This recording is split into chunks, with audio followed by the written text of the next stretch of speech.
परमेश्वर ने उन्हें एक अगुआ दिया।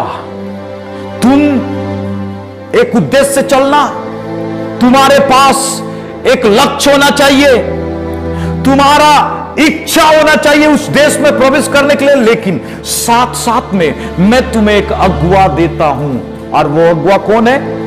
मूसा है।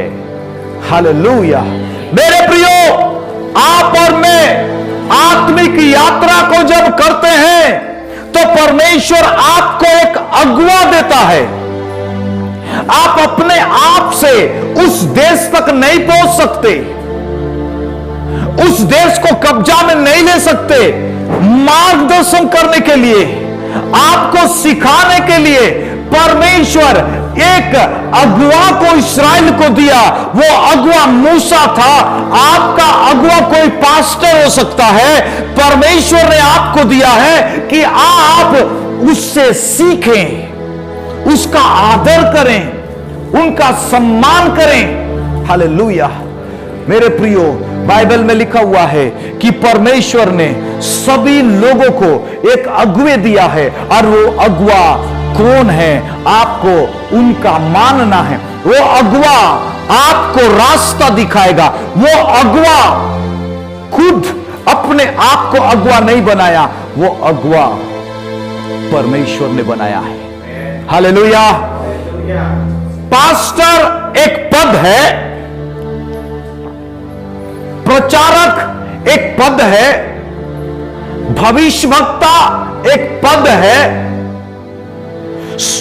प्रेरित एक पद है, और जो पद परमेश्वर के ओर से दिया जाता है, हालेलुया, उससे परमेश्वर अभिषेक करता है, उससे परमेश्वर काबिलियत देता है। मूसा हकलाने वाला था, लेकिन परमेश्वर ने उसे एक अगुआ होने का अभिषेक, अगुआ होने का, हालेलुया, बुद्धि, अगुआ होने का अनॉइंटिंग उसके अंदर परमेश्वर ने दिया। हालेलुया। हां, आप चमत्कार कर सकते हैं। कोई भी विश्वासी प्रार्थना कर सकता है, कोई भी विश्वासी आराधना और गीत भी गा सकता है, कोई भी विश्वासी दुष्ट आत्मा को भी निकाल सकता है, भविष्यवाणी भी कर सकता है, और वो बड़े बड़े काम, चिन्ह और चमत्कार भी दिखा सकता है। तो इसका मतलब ये नहीं है कि परमेश्वर ने उसे नियुक्त किया है। आपको वरदान मिल गया है, लेकिन आप चेक करना है, क्या परमेश्वर ने आपको उस काम के लिए बुलाया, या आप स्वयं से पास्टर बन गए हैं। कई लोग स्वयं से अपने आप को पास्टर का पद दे सकते हैं, कई लोग स्वयं से अपने आप को प्रचारक बोल सकते हैं, कई लोग स्वयं से अपने आप को भविष्यवक्ता बोल सकते हैं, कई लोग स्वयं से अपने आप को प्रेरित ठहरा सकते हैं, लेकिन वे है नहीं। यीशु ने कहा ये डुप्लीकेट हैं, परमेश्वर ने इन्हें नियुक्त नहीं किया, ये स्वयं अपने आप को नियुक्त करे हैं और उस कुर्सी को लेकर बैठे हैं। ये डुप्लीकेट हैं, समझ रहे हैं? इसलिए यीशु ने कहा सावधान रहना उन अगुए से, जो अगुआ डुप्लीकेट हो सकता है। ऐसे भविष्यवक्ता डुप्लीकेट हो सकता है, ऐसे प्रचारक भी जो है झूठा हो सकता है, प्रेरित भी झूठा हो सकता है। और इसीलिए आप और मैं कैसे उसे पहचाने, कैसे पहचानेंगे बताइए? पहचान पाएंगे, हर चमकने वाला चीज सोना नहीं होता। आप जानते हैं, हर अच्छा दिखने वाला चीज ओरिजिनल नहीं होता। जब उसे परखा जाता है, आग में परखा जाता है या कोई धातु से परखा जाता है, तब पता चलता है कि वो ओरिजिनल है। डुप्लीकेट, यीशु मसीह ने कहा डुप्लीकेट भी हैं जो चिन्ह और चमत्कार करेंगे, और ओरिजिनल भी हैं जिन्हें मैंने नियुक्त किया है। हालेलुया, बोलो प्रभु यीशु मसीह की। जिन्हें मैंने नियुक्त किया है, उन्हें कैसे आप पहचानोगे? उन्हें कैसे आप जानोगे? कई लोग तो धोखे खा जाते हैं, डुप्लीकेट के पीछे चले जाते हैं। कैसे आप पहचानेंगे? हम तो मार खा जाएंगे ऐसे में। वो भी चमत्कार करता है, यीशु ने कहा, वो भी चिन्ह दिखाता है, डुप्लीकेट और ओरिजिनल भी चमत्कार करता है, और ओरिजिनल भी सामर्थ दिखाता है। आप किसके तरफ जाएंगे? आप किसका चुनाव करेंगे? आप बताइए। ओरिजिनल को कैसे चुनाव करेंगे आप? वचनों के द्वारा। कैसे? वो भी तो वचन का ही प्रचार करता है, वचन से ही टीचिंग देता है। उसके अंदर है तो पहचानेंगे। वो सेम दिखेंगे, पास्टर जैसा, सेम प्रेरित जैसा दिखेंगे, और दिखाएंगे, चमत्कार दिखाएंगे, प्रचार करेंगे, हैं, गाना भी गाएंगे, आराधना भी करेंगे। यीशु ने कहा, मेरे नाम से बहुत लोग आएंगे आपके पास। वो यीशु के नाम से ही प्रार्थना करेंगे, यीशु के नाम से ही चमत्कार भी करेंगे। कैसे पहचाने?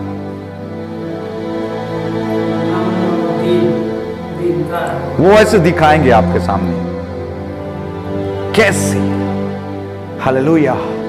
आपको ध्यान में रखना है, शारीरिक व्यक्ति भटक जाता है, आत्मिक व्यक्ति भटकेगा नहीं। आपको क्या बनने पड़ेगा? विश्वासियों, क्या बनना है आपको?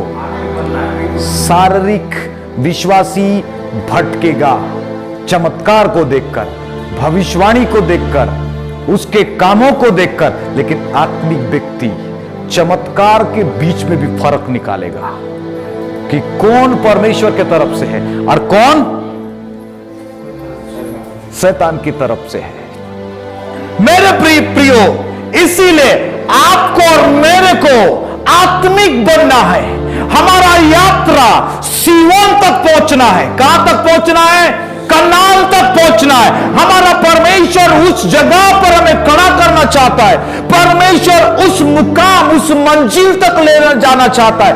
लेकिन आपको और मेरे को कई लोग भटका सकते हैं। यदि आप आत्मिक है, आप उन्हें कोट करेंगे, आप आत्मिक है, उन्हें पहचान लेंगे। आत्मिक है, उनके फलों को देखकर आप पहचान लेंगे, उनके जीवन को देखकर पहचान लेंगे, और वो पवित्र आत्मा आपको बताएगा कि कौन डुप्लीकेट है और कौन ओरिजिनल है। आप डुप्लीकेट के पीछे चल रहे हैं कि ओरिजिनल के पीछे चल रहे हैं? हालेलुया। आत्मिक व्यक्ति आत्मा के बात को समझता है। समझ रहे हैं? एक व्यक्ति जिसका नाम तीमुथियुस था, हालेलुया, हालेलुया, उसने परमेश्वर के वचन में बहुत अच्छी तरह से लिखा है। उसको मैं बाद में आपको बताता हूं, लेकिन उससे पहले मैं एक व्यक्ति के बारे में बता रहा हूं। एक व्यक्ति यीशु के पास में आया, उसका नाम निकोदेमुस था। निकोदेमुस यीशु के पास में आता है और कहता है, हे रब्बी, तू जो चमत्कार दिखाता है ना, वो चमत्कार वाकई में तारीफ के योग्य है। तू तो मरे हुए को भी जिंदा कर देता। मुझे रहा नहीं गया, मैं तेरे पास आ गया। मैं इन चमत्कार को देखकर तू जो सिखाता है ना, वो ऐसे अधिकार के साथ में सिखाता है जो यहां पर ये आसपास में कोई व्यक्ति और दूसरा नहीं सिखाता है। तेरा सिखाने में और तेरे चमत्कार में फर्क है। यीशु ने कहा, यस, तू सही कहता है, लेकिन हे निकोदेमुस, बिना जल और आत्मा से जन्मे कोई भी व्यक्ति स्वर्ग के राज्य में प्रवेश नहीं कर सकता। उसे समझ में नहीं आया। वो प्योर यहूदी था, वो व्यवस्था को अच्छी तरह से पढ़ने वाला, वो मुंह में कंठस्थ कर रखने वाला, व्यवस्था को मानने वाला, सिखाने वाला टीचर था। और वो यहूदियों के बीच में एक ज्यादा पद रखने वाला व्यक्ति था। उसके पास पैसा था, उसके पास पद था, उसके पास आदर और समझ था, लेकिन वो समझ नहीं पाया। यीशु को कहता है, क्या मैं दोबारा मेरे मां के कोख में जाऊं और पैदा हूं? शारीरिक व्यक्ति आत्मिक बात को नहीं पहचानता। समझ रहे? धनवान हो सकते हैं, बाइबल को 10 बार पढ़ सकते हैं आप, अच्छा प्रार्थना कर सकते हैं, बहुत कुछ जान सकते हैं आप, लेकिन ये अगर आप शारीरिक हैं, आप आत्मिक बात को नहीं समझ पाएंगे। यीशु ने कहा, मैं संसार से उदाहरण देखकर तुम्हें समझाता हूं, तुम उसे नहीं समझ पाते तो तुम स्वर्गीय बातों को कैसे समझोगे? हालेलुया। इसलिए एक विश्वासी को क्या बनना पड़ेगा? आत्मिक बनिए, आत्मिक बनिए। कितने लोग आत्मिक बनेंगे? आपका यात्रा आत्मिक है। आमीन। आपका यात्रा आत्मिक है मेरे प्रियो, और आपके मध्य में रहने वाला परमेश्वर भी आत्मिक है। और आत्मिक व्यक्ति आत्मा से आराधना करेंगे, आत्मिक व्यक्ति आत्मा में प्रार्थना करेंगे, आत्मिक व्यक्ति आत्मिक अगुए को समझेगा, आत्मिक व्यक्ति आत्मिक मार्ग पर चलेगा, आत्मिक व्यक्ति हालेलुया आत्मिक रास्ता को दिखाएगा। आमीन। आत्मिक व्यक्ति पवित्र आत्मा को समझेगा, आत्मिक व्यक्ति आत्मा के फलों को पैदा करेगा। आमीन। इसलिए परमेश्वर चाहता है कि आपका यात्रा शारीरिक नहीं है, आप वापस आ जाए शारीरिक रूप से, आप आत्मिक है, और इसीलिए आप आत्मिक शुरुआत करें, आत्मिक शुरुआत करें।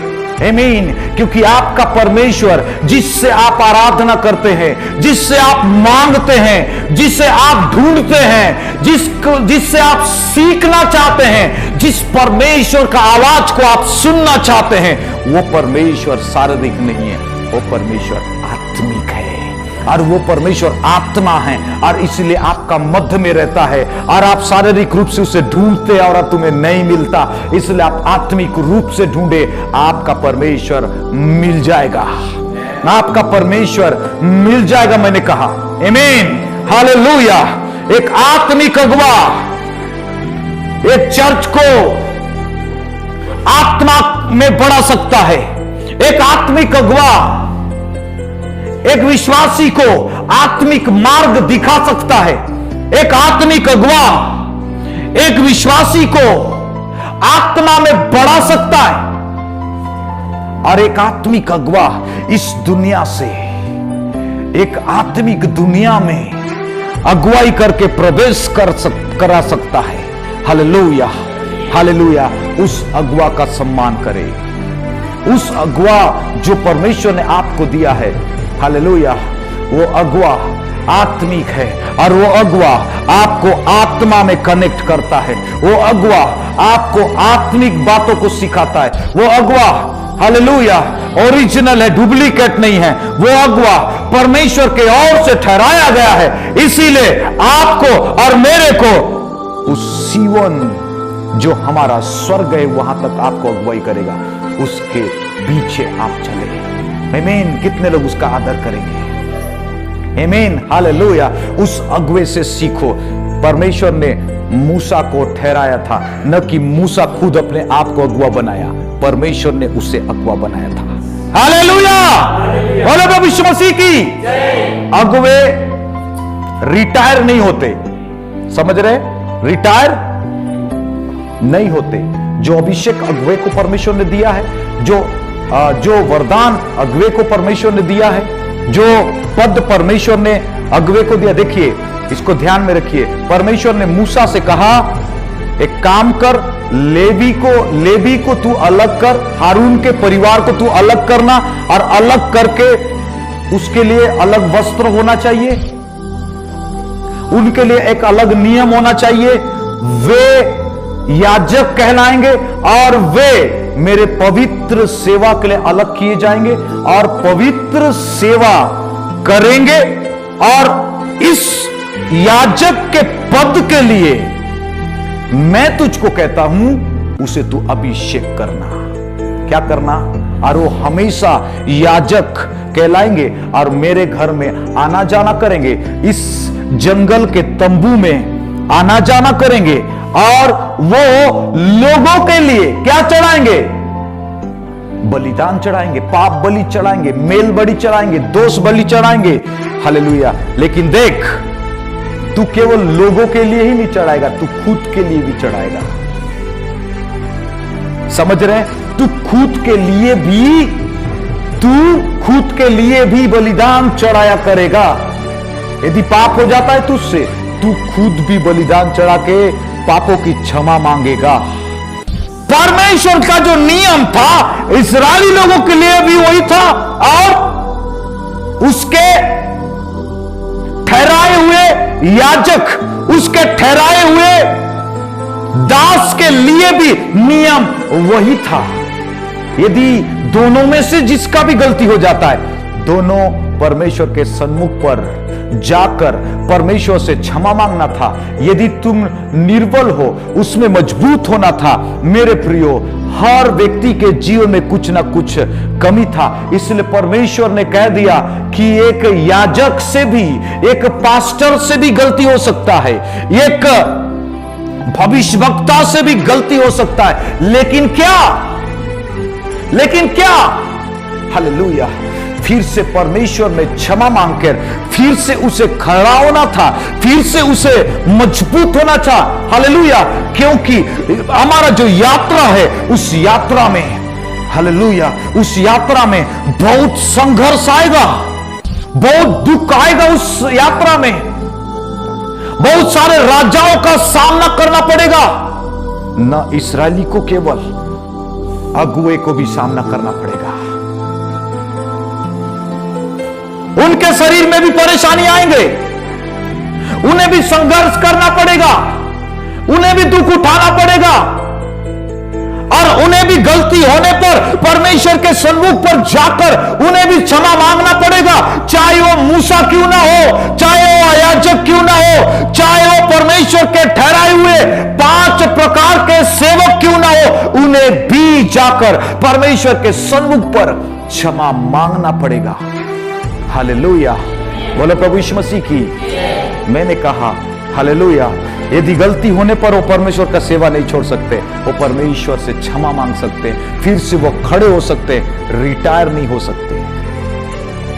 समझ रहे हैं? परमेश्वर ने मूसा को दिया, मूसा अपने जीवन भर प्रभु का सेवकाई किया, लास्ट में कनान देश तक वो लेकर गया, और कनान देश के अंदर घुस नहीं पाया, उसके सीमा पर ही उसका जीवन समाप्त हो गया। उसके बाद दोबारा परमेश्वर ने एक अगुए को खड़ा किया, उस इजराइल लोगों को सिय्योन पर्वत तक ले जाने के लिए। वो कौन था? यहोशू था। हालेलुया। उसके बाद जैसे यहोशू इस संसार को छोड़कर चला गया, और एक व्यक्ति को परमेश्वर ने खड़ा किया। वो कौन था? इजराइलियों को चराने के लिए, इजराइलियों को सही रास्ता दिखाने के लिए। हालेलुया।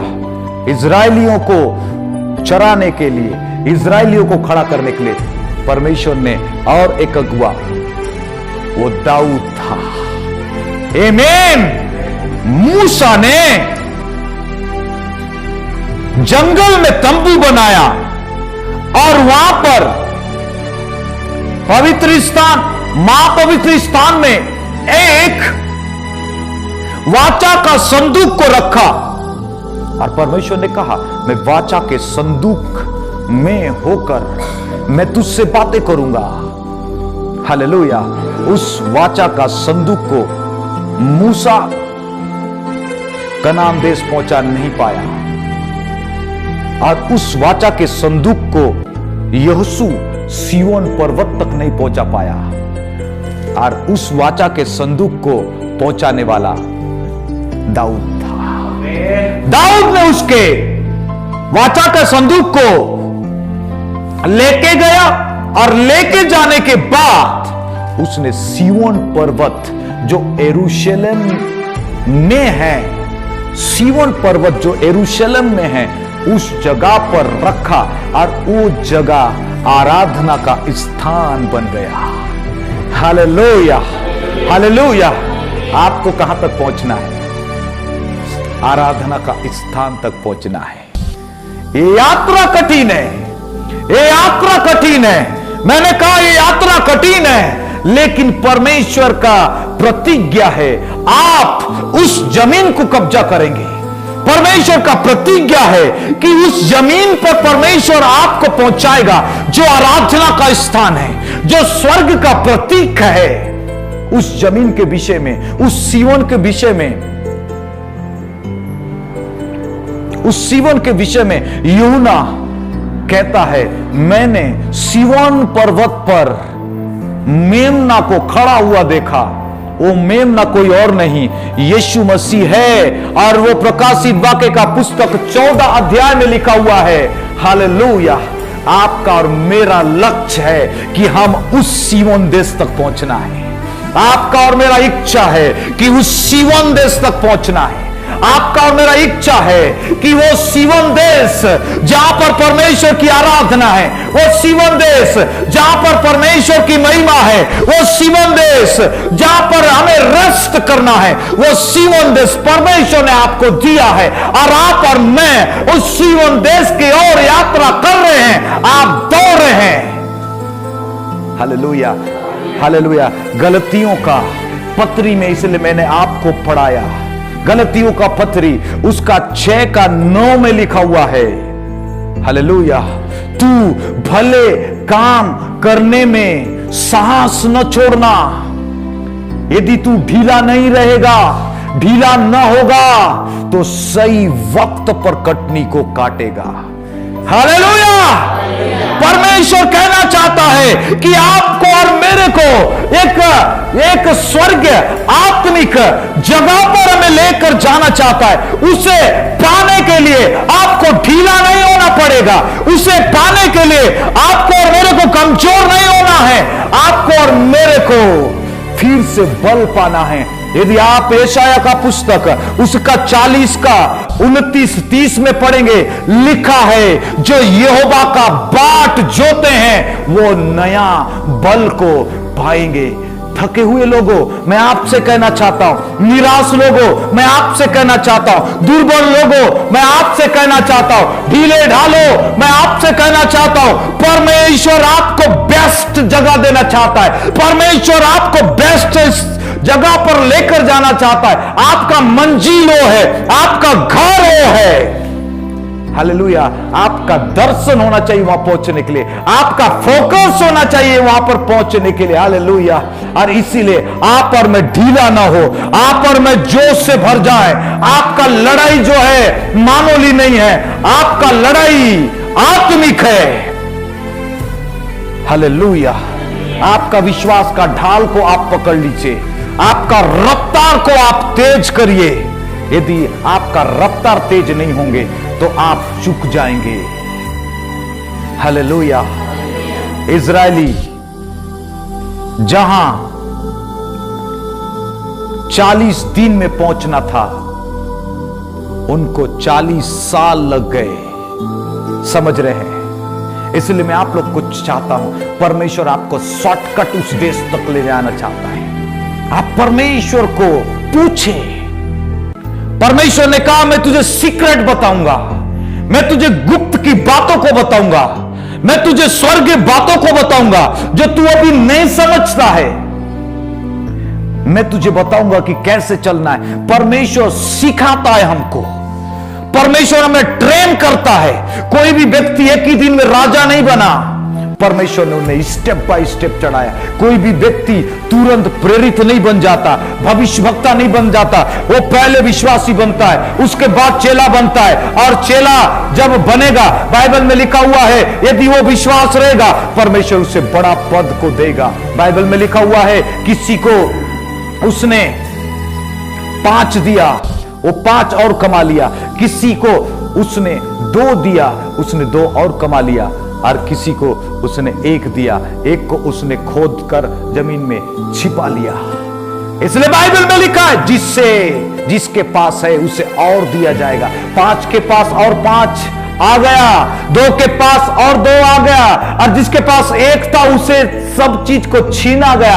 ऐसा ही बाइबल में लिखा है। यदि कोई प्रभु का सेवकाई करता, यदि प्रभु के पीछे जो चलता है, यदि थोड़े से थोड़े में भी विश्वास योग्य है, परमेश्वर उसे ज्यादा देगा। यदि आप विश्वासी बनकर परमेश्वर में विश्वासी योग्य रहेंगे, परमेश्वर विश्वासी से प्रमोट कर कर आपको एक पद देगा। हो सकता है वो भविष्यवक्ता, हो सकता है वो प्रेरित, हो सकता है एक पास्टर। प्रभु किसी को तुरंत एक बड़े स्थान पर नहीं खड़ा करता, प्रभु उसे ट्रेन करता है। मूसा को ट्रेन किया, यूसुफ को ट्रेन किया, दाऊद को ट्रेन किया, सबको परमेश्वर ने ट्रेन किया। आप और मैं ट्रेन हो जाए, आमीन। उस राज्य में प्रवेश करने के लिए, उस राज्य में प्रवेश करने के लिए प्रभु चाहता है कि आपके अंदर क्वालिटी हो। प्रभु चाहता है आपके अंदर विश्वास को पैदा करे। प्रभु चाहता है आपके अंदर नम्रता को पैदा करें। Hallelujah, praise the Lord, praise the Lord, hallelujah.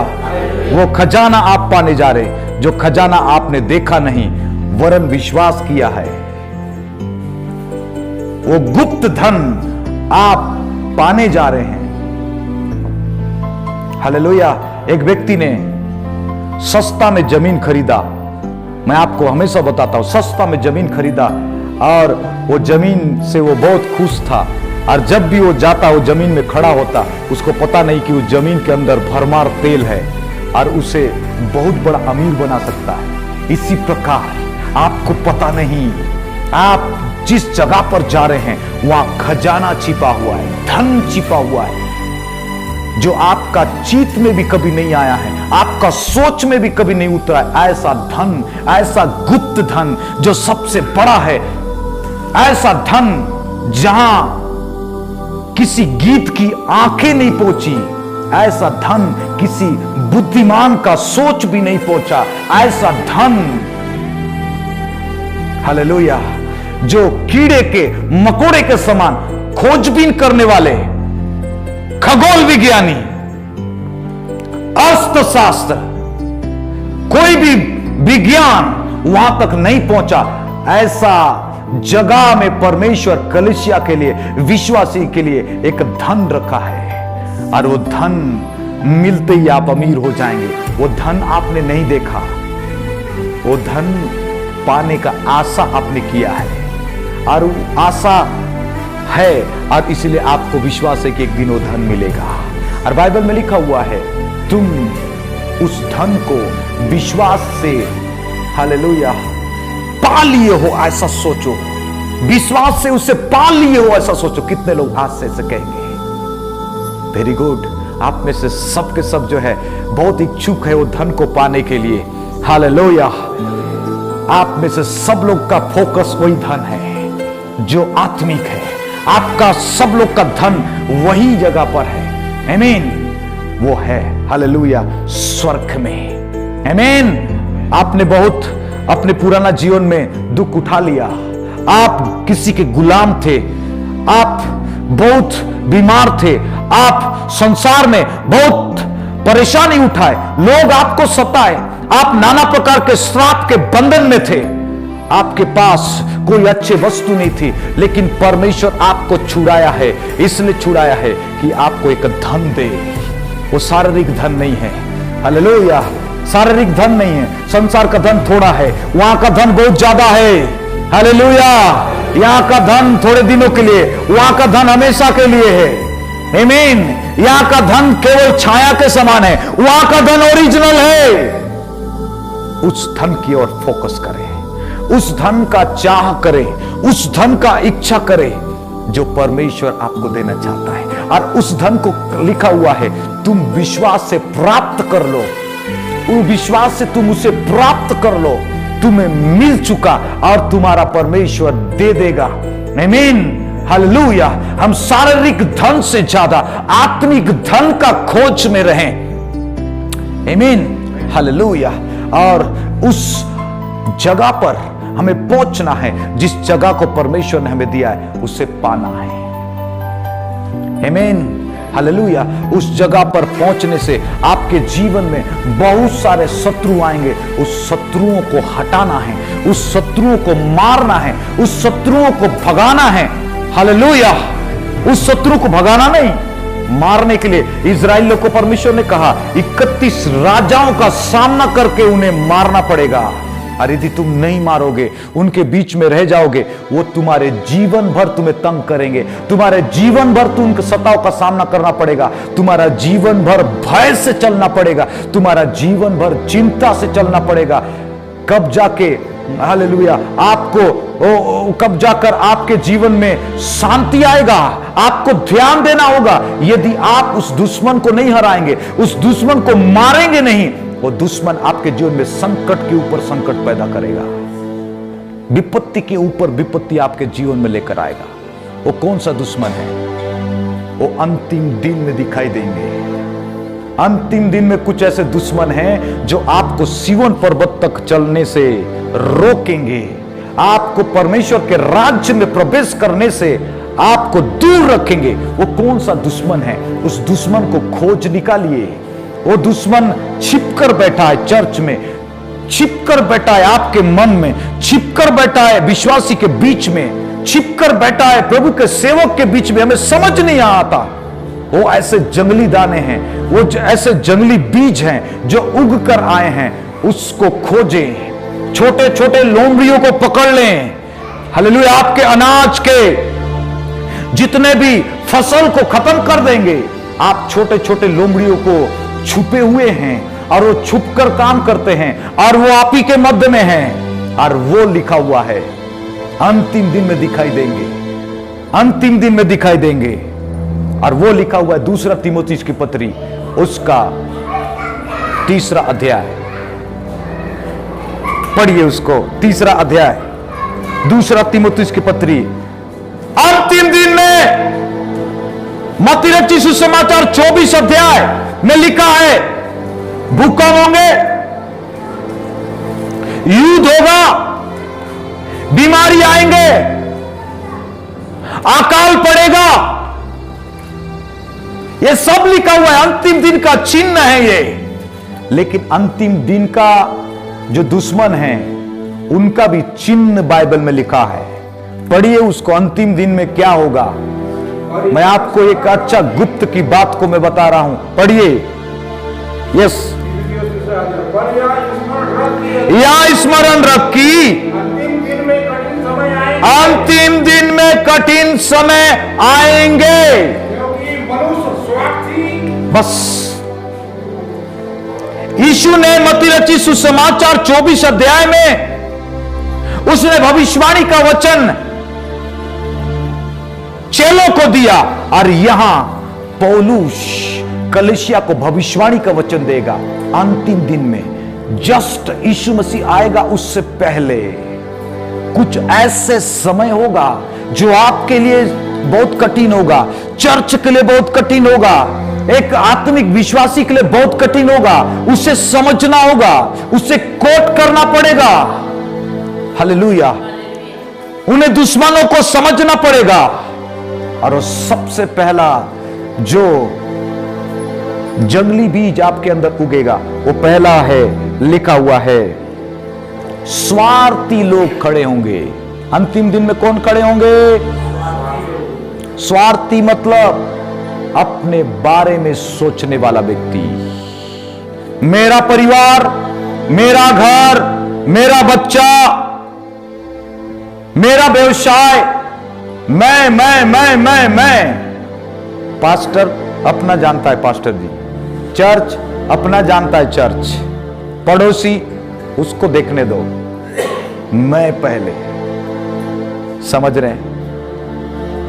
स्वार्थी व्यक्ति जो कई बार पास्टर का बात को भी नहीं मानेगा, अंतिम दिन में दिखाई देंगे। ये आपके आत्मिक जीवन का सबसे बड़ा दुश्मन है। पकड़ लीजिए उसे। स्वार्थी, ये स्वार्थी केवल विश्वासियों में भी नहीं, पास्टरों में भी होगा। वो किसी से मिलना नहीं चाहेंगे, वो अपने बारे में सोचेंगे। वो अपने लिए, अपने विश्वासी के लिए ही प्रार्थना करेंगे। दूसरी बाइबल में लिखा हुआ है, तुम दूसरों को भी उठाओ, तुम दूसरों के लिए प्रार्थना करो, तुम दूसरों के हित के लिए सोचो, तुम भले काम करने में हियाब न छोड़ो। स्वार्थी यदि दिखता है, उस लोमड़ी को पकड़ लीजिए। आप समझ रहे? नहीं तो आपके पूरे आत्मिक बारी को खराब करके रख देगा। और इसमें दूसरा लिखा हुआ है, लोभी लोग निकलेंगे। लोभी मतलब लालची व्यक्ति, लालची व्यक्ति। निर्गमन का पुस्तक विश्वाध्याय ने लिखा है, तू 10 आज्ञा देने से पहले उसके ऊपर प्रभु ने कहा, तू किसी भी चीज का लालच न करना।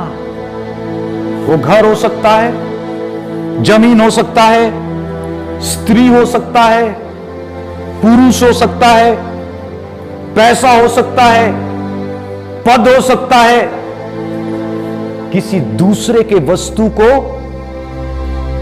अपना बनाने का चाह तेरे अंदर नहीं आना चाहिए, चाहे एक विश्वासी हो, चाहे एक पास्टर हो। Hallelujah, hallelujah. अंतिम दिन में लोभी लोग निकलेंगे, जो लालची होंगे। तीसरा, डिंगमान। डिंगमान मतलब बड़ाई करने वाला व्यक्ति। समझ रहे हैं? बड़ाई करने वाला व्यक्ति। क्या अपने आप का बड़ाई करते हैं आप? आपका जॉब का, आपका धन का, आपका क्वालिटी का। बड़ाई करने के लिए कुछ भी नहीं है। हम जीरो हैं। क्या है? जीरो हैं। यदि अपने आप को जीरो बनाएंगे ना, परमेश्वर आपको हीरो बनाएगा। आमीन। कितने लोग हीरो होना चाहते हैं? हर एक वो जो हीरो बनना चाहते हैं, उनके लाइफ में, उनके लोगों के बीच में, उनके चर्च में और उनके प्रियजनों के बीच में हीरो होना चाहते हैं, तो अपने आप को जीरो करना सीखें।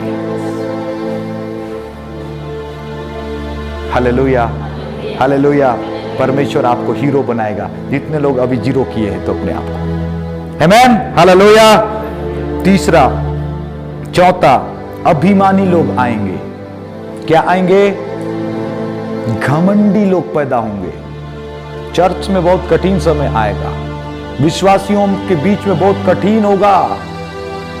शैतान ऐसे ऐसे लोगों के अंदर घमंड को पैदा कर देगा, जो एक विश्वासी दूसरे विश्वासी को नीचे गिरा देगा और अपने आप को बेस्ट और उसे तुच्छ जानेगा।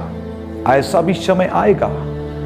ये सब शत्रु हैं आपके आत्मिक यात्रा के। इसे मार डालें, नहीं तो आप चैन से नहीं जिएंगे। बाइबल में लिखा है, निंदक खड़े होंगे। निंदक मतलब चुगली करना। कितने लोग चुगली करते हैं?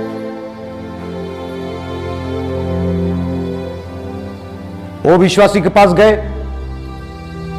आप इसके बारे में बोलना चालू कर दिए। इस विश्वासी के पास आए, उस विश्वासी के बारे में बात करना चालू कर दिए। इस पास्टर के पास आके उस पास्टर के विषय में बोलना चालू कर दिए। उस पास्टर के पास जाके इस पास्टर के विषय में बोलना चालू कर दिए। आप पीठ पीछे चुगली कर रहे हैं। ये आपके शत्रु हैं, दोस्त नहीं। क्या करना है इनको? अपने शरीर में मारना ऐसे।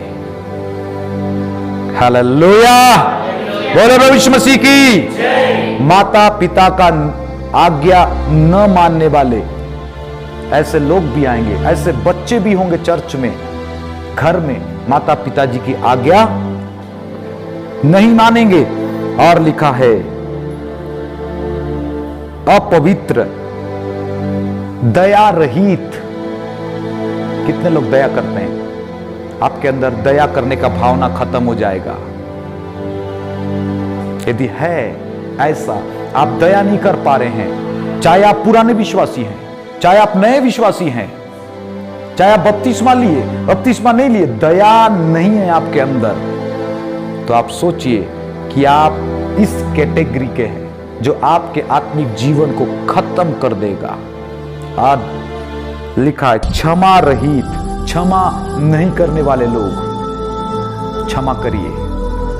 यदि कोई व्यक्ति आपको गाली दिया, यदि कोई व्यक्ति आपसे झगड़ा किया, यदि कोई व्यक्ति आपका नाम खराब करके बहुत गंदा शब्द आपके विरोध में बोल दिया और वो घर में गया, घर में जाने के बाद उसे याद आया कि मैंने बहुत बड़ा गलती किया है, प्रभु के सन्मुख पर रो रो कर प्रार्थना किया, प्रभु ने कहा तू गलती से बोल दिया, गुस्से में आकर मैं तेरे पाप को क्षमा कर रहा हूं। लेकिन जो व्यक्ति सुना गलत शब्द उसके विरोध में, जो व्यक्ति उस झगड़ा को अपने दिल में ले लिया, वो व्यक्ति आज भी उसे माफ नहीं कर रहा है।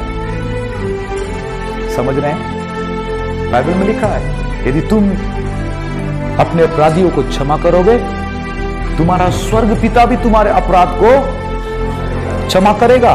परमेश्वर उस गाली देने भाई को तो पहले ही क्षमा कर दिया, लेकिन आप अभी भी क्षमा नहीं कर पा रहे हैं और इसीलिए वो दोषी नहीं है परमेश्वर के नजरों में, आप दोषी हैं और इसीलिए आप कटघरे में खड़े हैं। वो भाई नहीं, वो तो मुक्त हो गया, परमेश्वर फिर से उसे खड़ा कर दिया, लेकिन आप पीछे जा रहे हैं। पवित्र आत्मा आपको कह रहा है क्षमा मांग ले, हैं? उस भाई को क्षमा मांग ले, लेकिन शैतान बोल रहा है अरे वो तो गाली दिया था, कैसे क्षमा कर देगा उसे, तेरे को तो इतना बोला था, कैसे क्षमा करेगा उसे, उसका बिगड़ जाए, वो ऐसा है वैसा है। एक तरफ शैतान आपको, किसका सुनेंगे आप? परमेश्वर कहता है अपने दुश्मनों को माफ करो, अपने दुश्मनों को क्षमा करो। हालेलुया। दोष लगाने वाले, यीशु ने कहा तू किसी को दोष मत लगाना, वरन तेरे अंदर का दोष को निकालना। समझ रहे हैं? हमारे अंदर हजारों दोष है, हमारे अंदर हजारों पाप है, हजारों पाप हमारे अंदर है, हम खुद का निकाल नहीं पा रहे हैं, दूसरे को निकालने चले। समझ रहे हैं? और इसीलिए किसी को भी दोष न लगाएं, चाहे कोई प्रभु का दास क्यों ना हो, चाहे प्रभु की दासी क्यों ना हो, चाहे कोई भाई बहन क्यों ना हो, हमें दोष नहीं लगाना है। हालेलुया। और इसमें लिखा हुआ है भले का बैरी, विश्वासी घाती, ढीठ, घमंडी और परमेश्वर के नहीं वरन सुख विलास का ही चाहने वाला, मतलब सुख ढूंढने वाला, आनंद ढूंढने वाला, इस संसार में शारीरिक इच्छा को पूरा करने वाला व्यक्ति कभी भी उस राज्य तक नहीं पहुंच पाएगा, उस आत्मिक राज्य तक नहीं पहुंच पाएगा। और इसीलिए आपको और मेरे को क्या करना पड़ेगा? हालेलुया। उन सुख और सुविधाओं को, हो सकता है आपके जीवन में सुख सुविधाओं को छोड़ना पड़े, कठिन रास्ता अपनाना पड़े, आत्मिक रास्ता पर चलने के लिए, आत्मिक रूप से बढ़ने के लिए हो सकता है आप कुछ चीजों को छोड़ना आपके लिए कठिन होगा, कोई चीजों को मानना आपको कठिन होगा। आपका दास आपको कहेगा कि उस रास्ता पर न जा, आपको अच्छा नहीं लगेगा। आपका पास्टर आपको बोलेगा तू झूठ बोलता है, उसको छोड़। आपका पास्टर बोलेगा कि आप जो है गलत लोग का संगति मत करना। आपका पास्टर आपको कई बार जो है डांट भी सकता है, आपका पास्टर आपको सिखा सकता है। हालेलुया। उसे कभी आपको बुरा नहीं मानना है।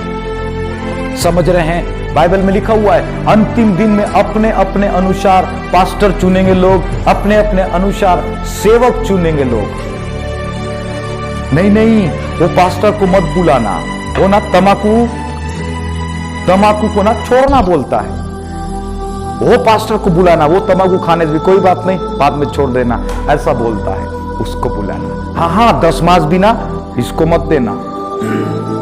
वो जो तंबाकू खाने से भी कुछ नहीं बोलता है ना, शराब पीने से भी कुछ नहीं बोलता है, उसी को 10 मास देना, ठीक है।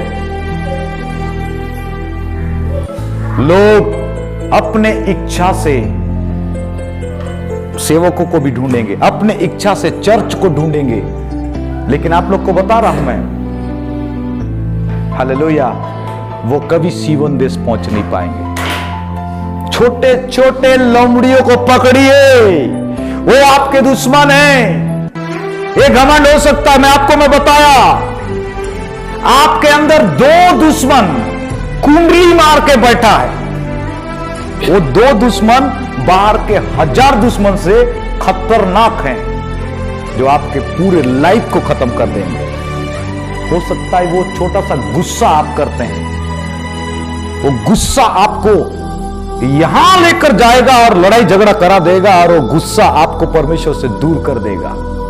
उसके पीछे एक स्पिरिट है जो काम करता है, वो लोमड़ियां हैं, उसे पकड़ो और उसे क्या करो, मारो, उसे मारो।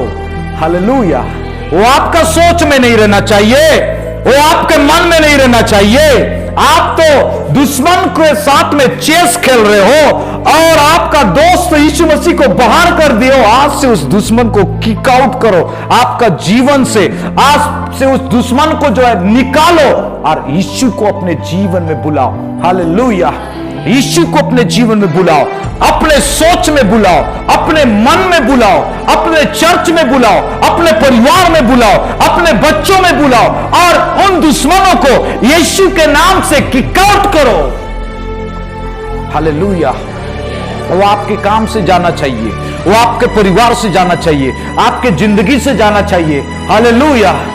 आपके जीवन से जाना चाहिए, उसे खोजिए, कहां आपको रोक रहा है उसे खोजिए। यीशु के नाम से मैं आपको कह रहा हूं, वो जो युद्ध है आप ही जीतेंगे। प्रभु आपको ताकत दे रहा है, प्रभु आपको सामर्थ दे रहा है, आप उस युद्ध को जीतेंगे। हालेलुया। वो चीज आपके अंदर से जाएगा, वो सारे आदत आपके जीवन से जाएगा, घमंड आपके जीवन से जाएगा, लालच आपके जीवन से जाएगा।